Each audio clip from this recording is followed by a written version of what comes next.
This is the Indonesia Channel.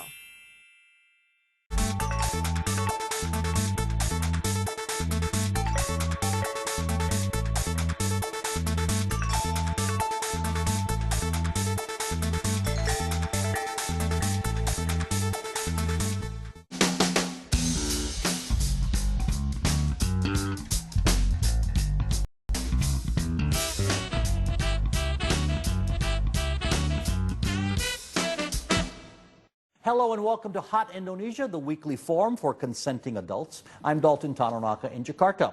Here is this week's HI Hot List. Countdown for the candidates, our final analysis of the race for president. Ramadan rules. Are we only being good during this holy month? And Jakarta Joy, the many reasons to celebrate the capital's birthday. Sitting beside me every week are two healthy and happy ladies. Rahayu Saraswati, Sarah, actress, activist, and bride-to-be.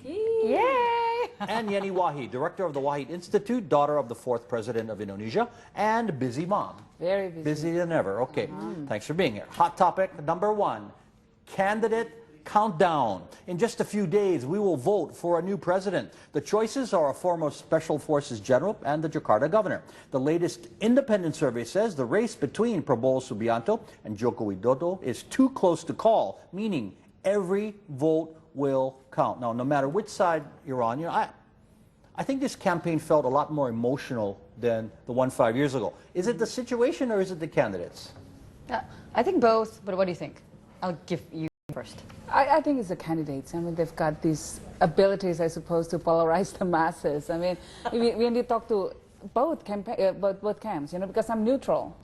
But neutral, when you talk to Jokowi's team, when I say I'm neutral, they say that, oh, it means that you're for Prabowo. And if I talk to Prabowo's team and I said I'm neutral, I said, oh, therefore you're for Jokowi. I see where you're going. I'm neutral, please. I think it's in this case, you know, it's really interesting because both the parties were, you know, the ones that are bringing them to the forefront, you know, with PDIP and then Gerindra. They're actually quite similar in terms of their stance, you know, with a nationalistic point of view, but at the same time, I think because it's slightly more similar in people's points of view, you're picking at needles in the haystack, you know, to kind of find the differences, and then those differences get blown up out of proportions, and then people get so involved just simply because of what they don't like about the other. You know, the other side. It's not particular to this election, but it seems to me people are a lot more stronger in positions than they have been maybe in the past two elections. Now, the disclosure again, Sarah is the niece of General Prabowo. I think we have to say this every time. The ruling party Democrats endorsed Mr. Subianto this past week. Now, it wasn't really the support from the incumbent president. He kind of sat on the sideline, but his son was there. But this has to help for those who are undecided or who supported the past two administration or the past administration. Well, in a way, I mean, SBO still carries a cloud, especially amongst the administrators, you know, the public servants and all that. So that carries some weight, I suppose, in the, you know, his support still But he didn't come out and say it. I mean, or is it understood that he's supporting the general? What are you thinking from inside? I think in a way it is. Well, if you're thinking about the party and therefore he's a part of the party, you would think automatically he would be. Yeah, he had to give the okay. Yeah, he had to give the okay, considering he's the leader. Yeah. You know, of the party. But again, it's one of those that we have to separate the individual sometimes from the party. But any support helps. Anytime a party endorses, that's a good thing. Now, why do you guys think that the gap, and this has been talked about in the past, the gap between the two candidates has closed so much to where it is now? As I said earlier, too close to call. What happened? Can I just say I don't believe in surveys? But you'd like to believe this one? You'd like to believe this one? No, actually I wouldn't, because it really makes, I think, it gives a false report. The reason why I don't really believe in surveys is because I know that they're only sampling a very, very small percentage. It's like 1,000. But that's how surveys are done. No, yeah, I know, that's but why that there's means a that margin it's of not error true, there, which of course, they disclose as well. Some surveys would say, oh, the margin of error is only 3%. Oh, it's only 5%. The more people you have, the smaller margin error. Yeah. Well, the Roy I Morgan one wouldn't that give came too out much this week weight was on it. 4%. That's pretty darn, that's close. That's very close. That's a neck to neck. Yeah. Yeah. But I think I spoke to recent pollsters who did recent pollings, and they said that the one swing voters who hasn't decided their preference yet is female Muslims. Really? Female Muslims. And who are they been leaning toward? Do we know? Well, that's the interesting thing. We don't know yet. Okay, and the Roy Morgan poll, which came out this past week, was 9% undecided. And that 9% is well within the gap, so the swing voters could decide it. And that's why I think both sides are really, really going for the undecided voters, because we know that, because, as you said, it's kind of this already divisive gap that you won't really win any more votes from the other side. So 9% is enough. If you can win 5% of the swing voters, it makes a huge difference. Okay, the debates are now over. The debates is about the swing voters. And they're all over now. It's a good thing for a democracy, a good thing for the voting public. But in my mind, the questions have got to be less timid, and they've got to confront each other a little more. I mean, I thought in other countries, you go at the guy.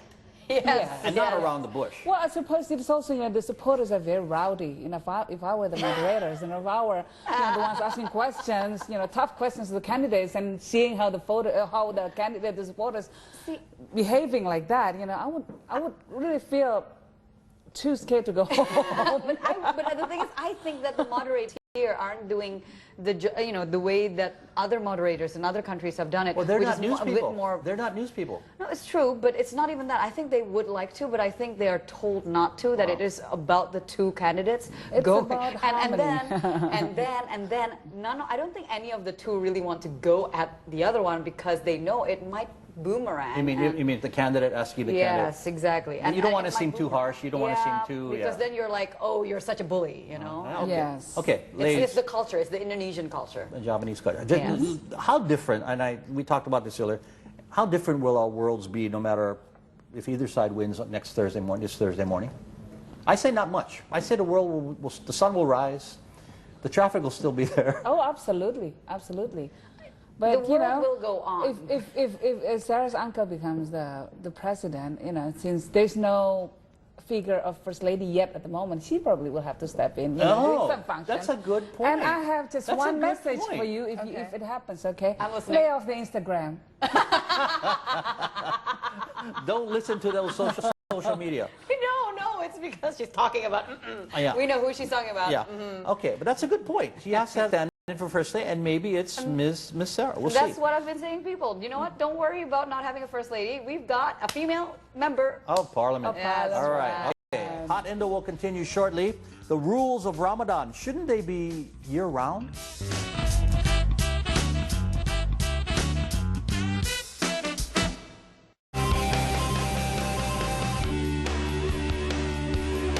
Indonesian artists are awesome. Trust me.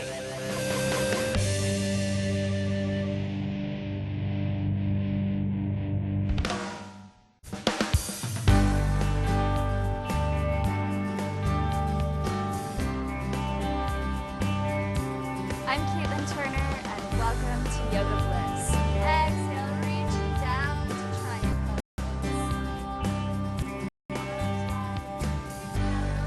Come follow me on my travels every week on the Indonesia channel.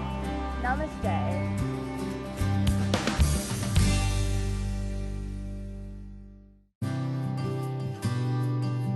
Kehidupan ini apa? Kehidupan ini adalah serangkaian daripada masalah.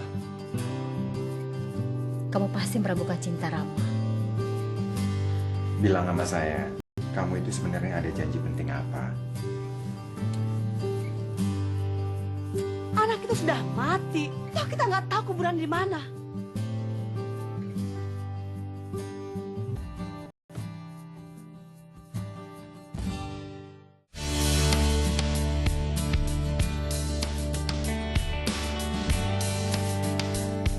Indonesia's first 24-hour English TV channel is here, with an exciting mix of programming to inform and entertain viewers around the world. The Indonesia channel offers something for everyone, from world-class lifestyle shows like Yoga Bliss to the hottest music hits and artists on iPop. News and information are an important part of the Indonesia Channel, with Today's Indonesia and ASEAN Today providing what you need to know. International hosts such as Lorraine Han, Jamie Aditya, Caitlin Turner, and Dalton Tanonaka are among the faces you'll see. Movies, dramas, travel, and more are all on the Indonesia Channel for the world to see.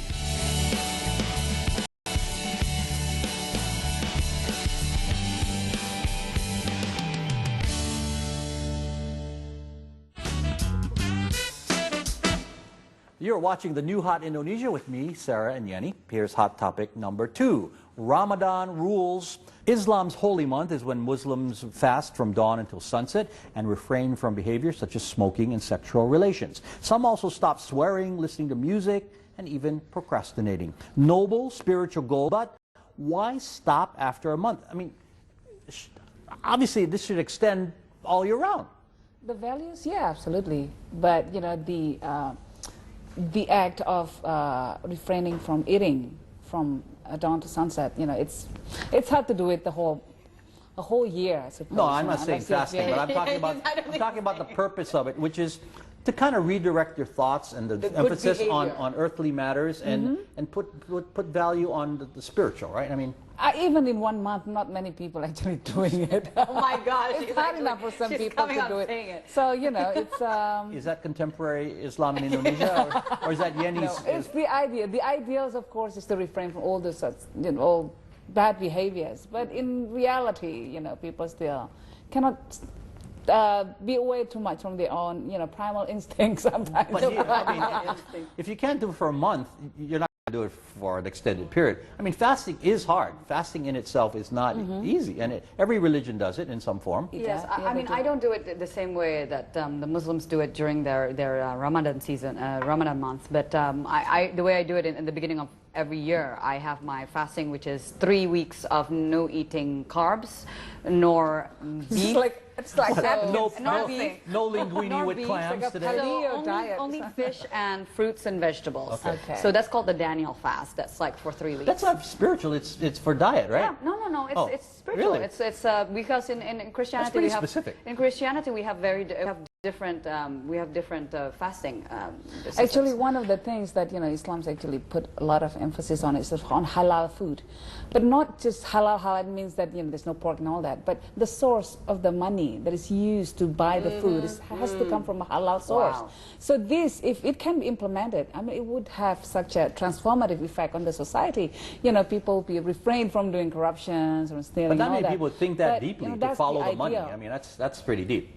Yes, of course, it's the hardest thing, and that's why you've got all these terms, you know, haji tomat. You know, when you go, haji tomat means that you berangkat tobat and then pulang kumat, which means that you go on a hajj and you repent and all that, but you come back. That's it. You start doing all the bad behaviors again. But you know what? I believe in the psychologists. You know how some psychologists basically said, or some behaviorists basically have said that. I think I mentioned this before. How you can try to create or implement a new habit, and you try to do it for 3 months in a row, and it becomes a new habit for the rest of your life. Just doing it for those 3 months is the hard part. Exactly. So I think I have such high respect for those who manage to finish their fasting month, you know, to go all the way, because it is tough, it is hard, but you know, it really is. You feel such fulfillment though when you get to the end of it. My mom's been fasting nonstop for 6 years, almost every day. Wow. What do you mean? Every day. My mom does for it every 6 day. years. She doesn't eat? She eats at night. Oh, I see. Just In the once day a she day. doesn't eat. Yes, she doesn't eat in the And day. she's still healthy. She's very healthy because of that, probably. Actually, Because maybe yeah. I think Okay. you know, the system. Cause and effect. Okay, let me ask you something generally, because many people watching us on the Indonesia channel are watching a discussion about moderate Islam in Indonesia for the first time. So, general Islam question. Do you think young people are on the same page and that they understand following the rules of Ramadan, or as opposed to older folks who, you know, grew up more in the religion? The younger generation I'm talking about, or are they not cognizant of what is involved? Are young people as into it as the older generation? Like observing fastings and all that? Yeah, the rules of Ramadan. I mean, like, you know, like any other religions in the world, I mean, there are people who are very moderate is their point of view towards others, how they treat others in relations to Not what how they they believe do. in. But they can be very pious and they can be very, observant of the rituals. Right. And they can be moderate at the same time. But there are people also very traditional, meaning that, they follow all the rules and all the, even every technical details Young of people. the rituals. Young people, yeah. And, they can be intolerant. And As well, there's at the the same hardliners who time. are So made up they- yeah, mostly so of they- young people. yeah. Yeah, the radicals. Absolutely. I think but from... they Sorry, can go be the most pious people, but some of them don't exhibit a tolerant point of view. You know what I mean? So it's a very different categories. It's different ways of looking at things. Okay. I think for a lot of my friends, from the ones that I interact with, you really get a huge array. I mean, there are those who really do the rituals, but again, it's the mindset that's, and the mentality and the spirituality is different. But then there are those who are not, as perhaps what you would say, Secular fundamentalists or, fundamentalists, right. But for them, it really does, the whole point is it really does depend on how you grow up and who you listen to and how you are as an individual. If you think that you're more of a spiritualist, you would not even look at it as something, I have to do this, but it's something that's good for you. Yeah, inherent. Yeah, so it's something that's good for you. And I think if we're talking about this, it's not just good spiritually, but it's also physically, because as you said, Fasting, But there are health questions about fasting too, not having to take water. But that's another subject. Yes. Okay. More Hot Indo will continue shortly. All the reasons we love living in Jakarta.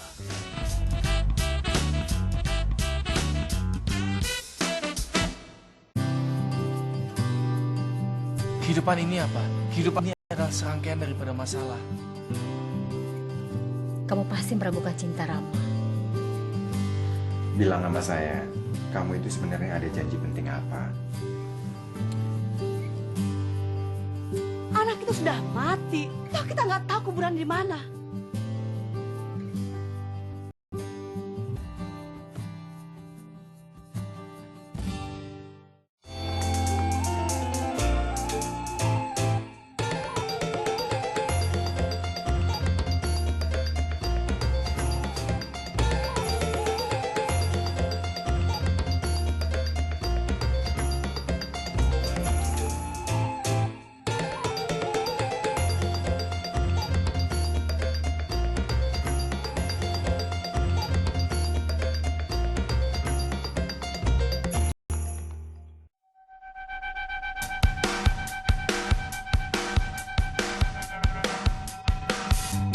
I'm Julia, and this is iPop Playlist.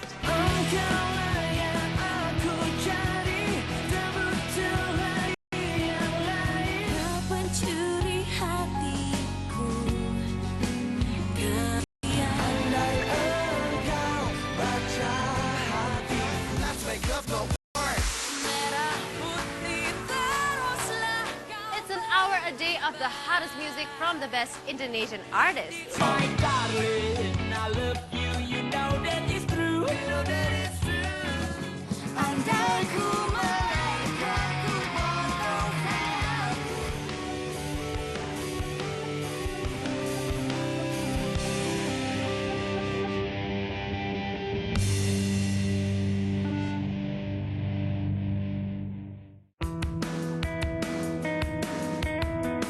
Hi, I'm Lorraine Hahn, and this is Executive Golf.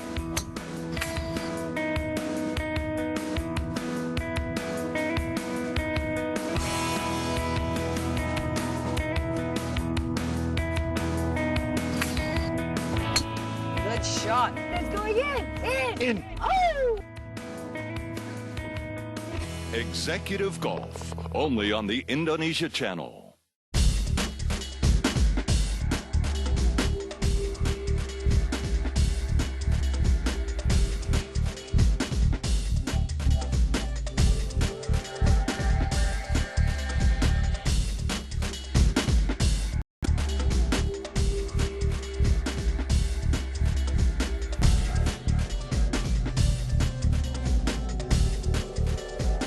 Passion for fashion, only on the Indonesia Channel. You are watching Hot Indonesia from Jakarta. Hot topic number 3, Jakarta Joy. The country's capital has been celebrating its 487th birthday over the past few weeks with an annual fair and a discount shopping season. Former names for this port city include Sundagalapa and Batavia and has survived occupations, floods, and now horrendous traffic. But it's a city we live in and love for many reasons. Now, for me, it's the wide range of goods and services here. In developed countries, for example, I couldn't get a handyman to come within the hour for like 1/10 the cost of a developed country, and I wouldn't be able to have like nasi goreng for lunch for $2 and then gourmet French food at dinner for half the cost of Hong Kong, for example. So it's that variety and that diversity of goods and services. We can see you love this. You love the city. I love it. You guys, what's your you guys are natives, so where are you going? You know what? It's as simple as the food, I think. Everywhere I've been around the world, no matter how big or how boisterous a town is, I think Jakarta is a little bit easier to find good food. You would just down one road, there'd be like 10, 20, 30 different restaurants that you could go to, and they're all good. It's not, it's good different levels of money. hygiene. But I'm talking about restaurants. Well, you've lived here for quite some time, you've developed I haven't got the hard stomach yet. No. Yen, what's your number one joy of living in the city? The city is very unpredictable. There's certain vibes about it that is very exciting at the same time as frustrating, and it's not boring, ever changing. It's never boring, and even the traffic and it's different. Jakarta has, I don't know, I think it's a fantastic city. The traffic we mentioned. Despite all the traffic and the floods we joke and all about that. it is maddening, but you know what? It could be a positive. I get a lot of work done on the road. I do get a lot of work done going places, texting. I'm thinking of ideas for this show. Right. A nap on the traffic. Asleep. Unless you've got 3 little kids in the car. That's a different kind of joy, dear. Take all the joy.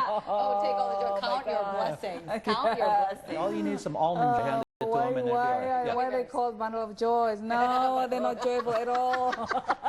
Oh my God, your children are going to be watching She loves in the future. her kids, and we'll show this to them like in 10 years from now. Okay, well, one last thing on this. The people. I think everyone here is so friendly and respectful, and I mean that sincerely. Like from the restroom attendant to the restaurant hostess, everyone will want to look you in the eye and say, "Hello, pa. Hello, pa." Right? Everyone wants to talk to you. In other countries, they don't even give you a second. You're a celebrity. No. Not me or you guys. But sometimes I want to go in the restroom and not have them watching me. Yeah. Maybe it's just your good looks, girlfriend. I know. I was going to say, wow, they as watch long as they're looking you in the eye. Okay. Here we go. Feedback time, folks. Please tell us what you like or don't like about us. On Twitter, Pacinta Komodo, that's a nice Twitter name, said this: watching the Indonesia channel on UCTV. Well, thank you to all viewers of Indonesia's UCTV. And Adiris tweeted this: here you are, my new favorite TV channel. Tell your friends about us, Adiris. If you have any feedback on what you've heard or would like to suggest a topic for us to tackle, please email us at hotindo@theindonesiachannel.com or comment through our various social media platforms. Final words, Ms. Yenny. Well, we've got this tradition here which is quite unique to Muslims in Indonesia, which is that we, in the spirit of Ramadan, we ask for forgiveness for the misdeeds that we've done in the past. So in the spirit of Ramadan, I would like to ask for sincere apology, offer my sincere apology to anyone that I might have offended in the past, with my remarks and silly jokes, especially you, Dalton. You forgive me, and Sarah. So, of course. And hope that we'll be good. Have a more harmonious society. Okay, that'll be good for 1 week. Okay. Final words, Sarah. Okay, ditto to that. But of course, in the spirit of the 9th of July elections, this is our chance really to take part in democracy, take part in having a say on how we want this country to be in the future. And it doesn't matter, it does matter who wins, but I think we just need to follow our hearts and really just do our research and not be influenced by what other people say and all the bullying that's happening. Of course, we know that's going on. So let's keep it positive and look forward to a better Indonesia. And that's as straight a path as you've gone in this whole election. So people appreciate that. All right. Thank you, dear.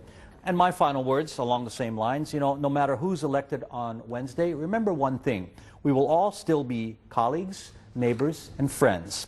Now, if your candidate doesn't win, it won't be as bad as you think. And if your guy does become president, reassure others that we all want the same thing, a better Indonesia. Right? United Indonesia. Right. I hope so. Okay. That is Hot Indonesia for this week. For Sarah and Yenny, I'm Dalton Tanonaka. See you again next week. Yeah.